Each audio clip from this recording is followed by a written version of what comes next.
Hello guys, this is the Medico Library videos for you. This is chronic bronchitis. Let's begin. First we have to know what is bronchitis. Bronchitis is a respiratory disease in which the mucous membrane in the lungs, bronchial passage become inflamed. As the irritated membrane swells and grows thicker, it narrows or shuts off the tiny airways in the lungs, resulting in coughing that may be accompanied by breathlessness.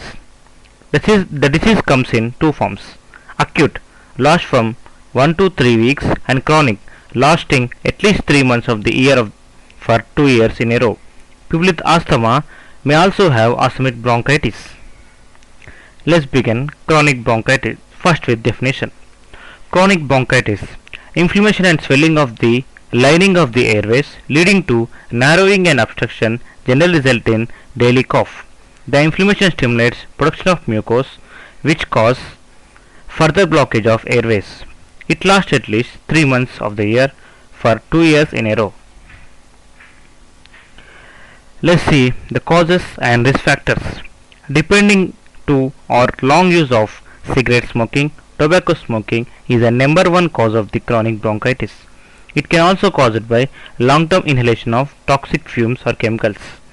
The inflammation of the bronchi is not normally caused by paralysis of the cilia, which stops the normal movement of the mucus from the airways, and this is the primary cause of mucus buildup due to pathological microbes. No particular organism is specified as a cause of disease, unlike acute bronchitis, which is mostly viral or bacterial in nature. Air pollution, allergies and infections can make it worse.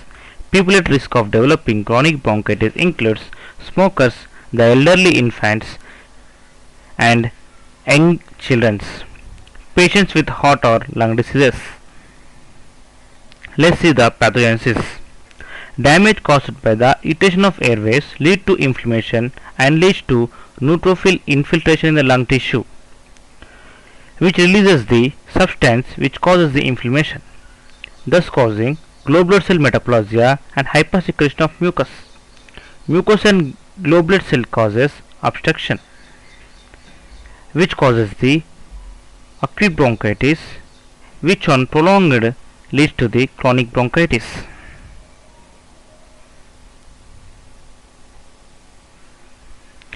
Symptoms. Chronic bronchitis is often characterized by persistent sputum or mucus-filled cough that usually goes together with shortness of breath, chest pain, wheezing, low-grade fever, fatigue, lung infection, ankle, feet and leg swelling, blue-colored lips due to low level of oxygen, frequent cold or flu. It is ongoing condition exhibiting active and expectorant cough for at least 3 months to 2 years. Diagnosis. Chronic bronchitis is usually diagnosed through medical history and examination of the lungs. A physical examination will frequently reveal wheezing, weak breath sounds and extended expiration.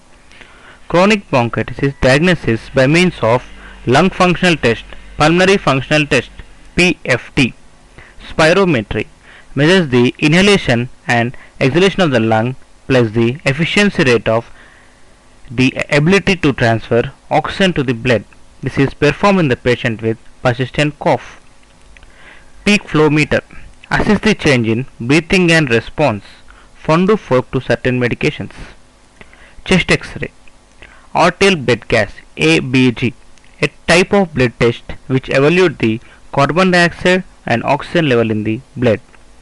Pulse oximetry employs light waves to measure oxygen level in the blood. CAT scan. Treatment. First, the number one treatment is avoid smoking. Two major classes of medications are used to treat chronic bronchitis. There are bronchodilators and steroids. Bronchodilators works by releasing the smooth muscles that encircles the bronchi, which allows the inner airways to expand. Bronchodilators are beta-2 agonists like salbutamol, salmeterol, and anticholinergics like tiotropium. Steroids reduce the inflammation reaction and thus decrease the bronchial swelling and secretion that in turn allow better airflow because of reduced airway obstruction. Often inhaled steroids are administered since they have fewer side effects than systemic oral steroids. Example includes, as we know, salmeterol, budesonide, mometasone, etc. PDE4 inhibitors, phosphodiesterase 4 inhibitors are used. They are a class of anti-inflammatory agents for exacerbations of COPD. They are primarily for exacerbations that involve excessive bronchitis and mucus productions. Occasionally antibiotics are used if it is caused by bacterial infections, which are known by culture test. And next is pulmonary rehabilitations, which includes exercise and nutrition. And next is supplement oxygen therapy is used. And next is lung reduction surgery to remove damaged area of the lungs. And lung transplantation also used. Home remedies are also used like humidifier, green tea, ginger tea. And over the counter medicines. Alternate treatment have been used like using the some of vitamin C and herbal teas, etc.